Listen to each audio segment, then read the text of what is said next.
Jack Whitmore didn't speak when he found her. He just stood there, barefoot, on the concrete edge of his backyard pool, staring at the woman, waist-deep in water, like she belonged there. Her sundress floated in the chlorine, eyes vacant like she'd slipped out of time.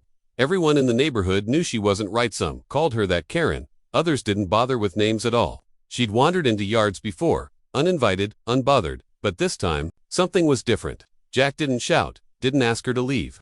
Instead, he stepped back, slowly, like he'd just seen a crime scene. And that's where you come in. Because this video, it wasn't meant to be released. It was locked in Jack's private home surveillance feed, flagged under a folder named Do Not View. But you clicked, and now you've seen the moment it all shifted. Look close, pause it if you want. At 0:19, the water around her starts to ripple, but there's no wind. Her lips move, not in panic, not in fear, but like she's reciting something slow, rehearsed. And then she looks straight at the camera, not at Jack, not at the house, at you. She whispers a name no mic could catch, but every viewer claims to have heard something different. Some say it was their mother's maiden name. Others heard the name of a kid they haven't thought of since grade school. One man said he heard his own name and hasn't spoken a word since. This wasn't just trespassing. Jack knew it then. Something in her eyes made him step away from everything he believed logic, the long list of things he'd sworn to forget after retiring. From the force, he didn't call the cops. He called a number he hadn't dialed in 23 years. Not even his ex-wife knew it still worked. The woman didn't climb out. She vanished. Mid-frame, no splash, no sound. She was there and then she wasn't. The water flattened like glass, but Jack didn't react. He just stared at the pool and whispered asterisk, not again. Asterisk, not again. That's the part no one could explain. Not the techs who reviewed the footage. Not the agents who came 2 days later asking questions in suits to clean for local jurisdiction. Jack didn't say much after that. Except one thing. Once when his neighbor asked why he drained the pool and poured concrete over it in the dead of night. Jack just said, asterisk, she was a warning. Asterisk, a warning for what? That's where things start unraveling. Because if you play this video back by frame, the woman doesn't vanish. She steps out, but it's not her. And in the final second of footage, faint, nearly missed, someone else appears in the reflection behind Jack's shoulder, smiling. The timestamp on that frame. Tomorrow's date. Jack stared at the timestamp again. Asterisk, asterisk, August 3, 2025 to 3:14 a.m. Asterisk, asterisk, tomorrow. It didn't make sense, and he knew it. But there it was, burned into the final frame like a premonition someone else had programmed. The image had been looping in his head for hours now. And the more he stared, the more the smile behind him, that shadowed grin that didn't belong to anyone he remembered ever knowing, seemed to widen. It wasn't the woman. That part, somehow, was clear. She hadn't smiled. Not once. Whatever this was, it hadn't come from the pool. It had been inside the house the whole time. The next night, Jack didn't sleep. He set up 3 cameras facing the now sealed concrete, placed motion sensors at the back gate, and unplugged every smart speaker in the house. That smile, that impossible flicker in the frame had done something to him. He found himself read timestamps not just on the video, but on his phone calls, texts, even old voicemails. One caught his attention, a message from his daughter, Emily, dated 2 days ago, only she hadn't called in over a year. The divorce had driven a wedge into everything that mattered. Still, there it was. Greater than asterisk, hey dad, I just had the strangest dream, and you were in it. But you weren't. I don't know why I'm saying this. Maybe I shouldn't have asterisk. The message cut off. No click, no disconnect sound. Just a warped crackle like something brushing up against the speaker. When Jack played it again, the audio glitched differently. This time, there was no voice at all, just silence, and then, a whisper. Something like, asterisk, don't forget the boy. He threw the phone down. Told himself it was a bug.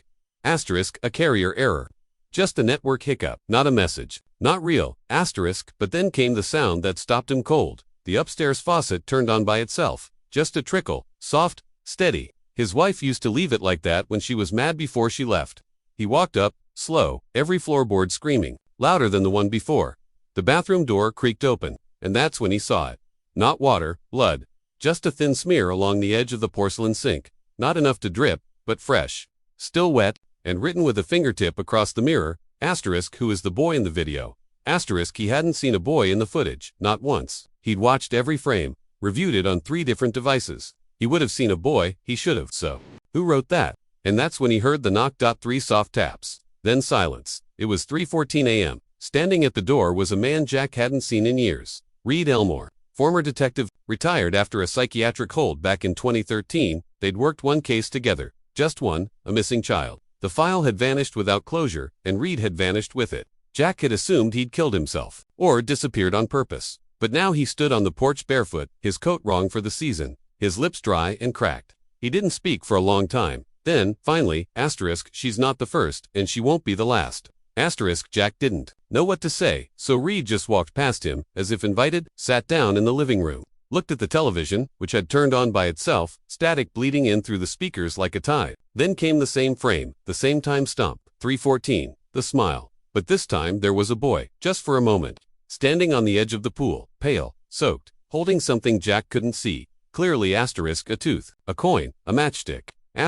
Your daughter's been dreaming about him, Reed said. So has mine. Same boy, same name. Nico. That name mean anything to you? It didn't, but it should have, because later that night, when Jack finally found the courage to go back through his old notebooks from the academy back when he was still lucid, still whole, he found a scrawled entry in the margins of a child protection case he'd helped close.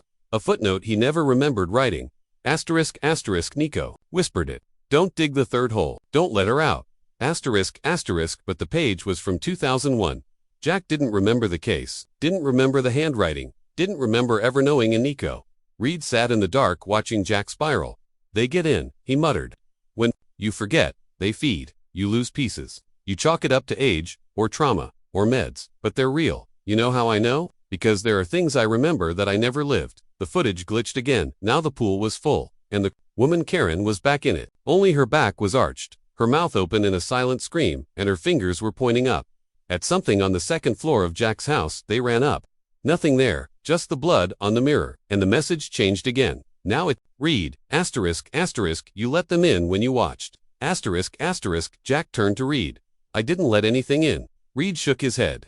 You never had to. You just had to believe it was real. That's the lock. That's always been the lock. That night, Reed stayed on the couch. Jack didn't sleep. The TV kept flickering even unplugged, and there were sounds, impossible ones from the basement, like wet breathing, and every once in a while, Jack thought he heard a child laugh. Not playful, mocking, knowing. The next morning, Reed was gone. So was the footage. The hard drive was wiped, and there were no footprints in the dust where Reed had sat. Jack didn't know what to think, until the voicemail came again. But this time, it wasn't Emily. It was his own voice, greater than it's me. You need to stop digging. There is no Karen. There never was.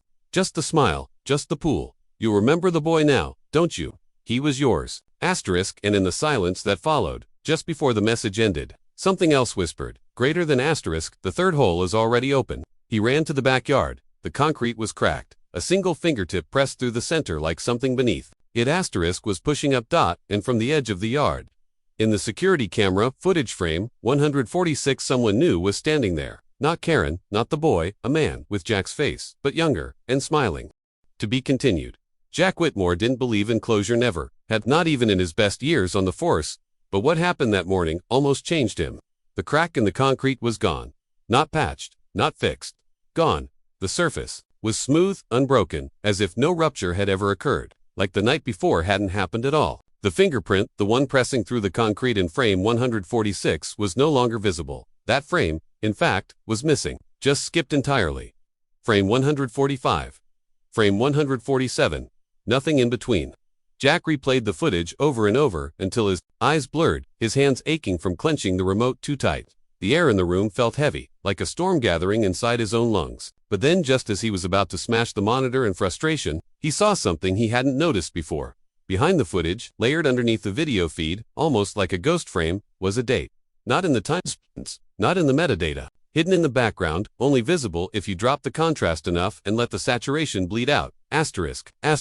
June 14, 1998. The day the boy disappeared. Not Nico, a different boy. A case Jack had buried for decades. Forgotten on purpose. A child named Corey Milner, 7 years old. Last seen playing hide-and-seek in the cul-de-sac, 2 streets over. Jack had been first responder. No struggle, no sign of forced entry, no ransom. Just gone. The only oddity was the child's bedroom mirror, a handprint, small, smudged from the inside. But the mirror hadn't been cracked, it had been warped, bent inward like glass should never bend. And in his official report, Jack had written a single note in the margins, one he didn't remember writing, don't look at the smile. It remembers. Jack called in a favor. Someone from the archives owed him. He requested the full Corey Milner file, telling himself it was routine, nothing more than closure. But when it arrived, the file was incomplete. Half the photos were missing. The final report was redacted. Pages blacked out, top to bottom, as if the words themselves were dangerous. The only legible sentence sat on the final page, printed in bold, foreign to every other document he'd ever seen from the department. Asterisk, asterisk, subject's reflection no longer matches observed behavior. Asterisk, asterisk, the words hit Jack like deja vu, soaked in ice water. He pulled a framed photo from his shelf, one of his daughter, Emily, from a beach trip 5 years ago. Her face was turned slightly, squinting into the sun. Her smile, too wide, wider than he remembered. He went to the mirror, held the frame beside his own face. Something didn't line up. His jaw, his eyes, in the reflection, he looked just a touch off. As if the man in the mirror knew more than he did. As if the reflection was waiting for him to remember something. That was when the doorbell rang. Not once, but in a pattern. 2, 1, 3, pause. 1. The same knock pattern from the night. Reed showed up, but it wasn't Reed. It was Emily. Hair damp, eyes glassy, like she'd just woken from something. I got your message, Dad. Jack blinked. I didn't leave one. Her voice was too calm. You told me not to look in the mirror. You said it's how they find you. He didn't know what to say. He wanted to believe this was the truth, clawing its way back to the surface that may be. Finally, someone else remembered. Emily hugged him tightly, too tightly, and whispered, asterisk, I saw the boy. He was behind my eyelids every time I blinked. Asterisk, that night, they went through everything together. Every file, every frame. Jack finally felt like he wasn't unraveling alone. Emily found an old notebook he didn't remember owning, its pages full of obsessive diagrams, mirror angles, light refractions, sound distortions between recorded playback and live speech. There were notes written in handwriting that almost looked like his, but not quite. Asterisk, asterisk, it's not a mirror, it's a door, and we already opened it. Asterisk, asterisk, they agreed on one thing. Whatever happened to Karen, whatever vanished Reed, whatever Nico or Corey or the smile was, it started with the house. Emily slept in Jack's room that night. Door locked, curtains drawn. For the first time in weeks, Jack allowed himself to feel a thread of peace. The presence, the tension pressing against his skin, every moment he was alone faded, just slightly. He dreamt of water, still water, a boy standing at the bottom of a pool, face tilted up but eyes blacked out, and behind him, Karen. But she wasn't moving. She was carved into the concrete, mouth open like a scream frozen mid-birth. Jack woke to silence, and the sound of someone humming. He bolted upright. Emily was gone. The bed was made. Don't no sign she had ever been there. Jack called her name. No answer. He ran through the house. Nothing. Her shoes were still at the door, her phone on the counter, but she was gone. He played the security footage, frame by frame. At 3:14 a.m., she stood up, smiling, walked to the mirror, paused, and walked into it. Not through in two, like it swallowed her. The mirror rippled one sand, then went flat. The only clue left behind was one final camera frame. He zoomed in on it so hard the pixels distorted, but it was still clear enough. In the mirror reflection, there was someone standing behind Jack, wearing Jack's clothes, but holding Emily's hand and smiling. Jack dropped the mouse. His heart thudded, slow, sick, loud. And then the realization hit him like a punch to the ribs. The timestamp, not 3:14. Asterisk, asterisk, June 14th, 1998. Asterisk, asterisk, the same day Corey disappeared. The same day his handwriting warned him. Asterisk, don't look at the smile. It remembers. Asterisk, suddenly, the false resolution wasn't just wrong. It was planted. He never called the archives. He never got that file. There was no favor. He had never asked for it. He hadn't even thought of Corey in over 20 years, because Corey had been asterisk his first case, and he had closed it himself, found the body, wrote the obituary. But in this version of reality, Corey was still missing. Jack rushed to the attic. Something was calling him there now, like a pulse behind the drywall, like static behind memory. He climbed into the dust, to the box labeled asterisk old cases, redacted. Asterisk, he opened it. Inside was a VHS tape. No label, just a post-it stuck to the side. Asterisk, asterisk, rewatch from the beginning. Asterisk, asterisk, he inserted the tape into the old player, and there, grainy and warped, was his own face from a younger time, sitting on a couch, holding baby Emily. The video panned. Reed was there too. So was Karen, and a boy sat between them, smiling. Jack screamed, because it wasn't just any boy, it was him, 7 years old, smiling, mouth too wide, eyes too knowing, and in the corner of the screen, faint, flickering, hidden in the distortion like a parasite, a shadow, smiling back. To be continued. The tape didn't end. It just looped. Over and over, Jack watching himself as a boy, mouth too wide, posture too still, sitting among faces that should have been strangers but weren't. Reed in his prime, laughing but never blinking. Karen, older than he remembered, brushing her fingers over the child's shoulder like she was trying to wake a memory inside him. And Emily, impossibly young, crawling on the carpet near the edge of the frame years before she should have existed. Each cycle of the footage bled new frames that hadn't been there before. a flash of mirrored light behind the boy's eyes. A symbol drawn into the dust of the baseboard, a crude spiral etched into wood, then faded as if someone had wiped it with their palm. Jack began to suspect the tape wasn't playing at all. It was recording him, right now. Every twitch, every flinch, every realization. The camera was somewhere in the room, watching. That night, the dream spread. Not just to Jack, the neighbor across the street, Michael ex-Air Force. Never the type to make things up, came knocking at 4:17 a.m. with eyes sunken and voice hollow. "I saw your daughter," he whispered. "She was in my kitchen. Just stood there, not breathing."